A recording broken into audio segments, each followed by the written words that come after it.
सास, आज मेरी बेटी इतनी खामोश क्यों बैठी है? दामाद, कुछ नहीं, लाइट गई हुई थी, इसने लिपस्टिक मांगी, मैंने एल्फी दे दी, शायद इसी बात पे नाराज बैठी है।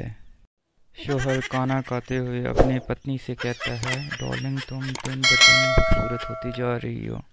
बेगम, किचन से अच्छा तुम्हें कैसे पता? शोहर, तुम्हें देखकर अब तो रोटियां भी जलने लगी है।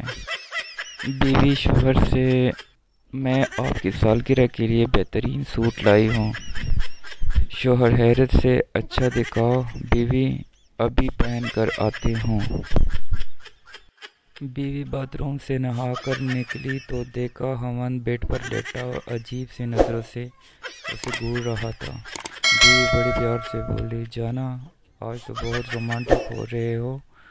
हवन गुस्से से, बकवास बंद कर, ए पानी मैं अपने वास्ते गर्म की तसी।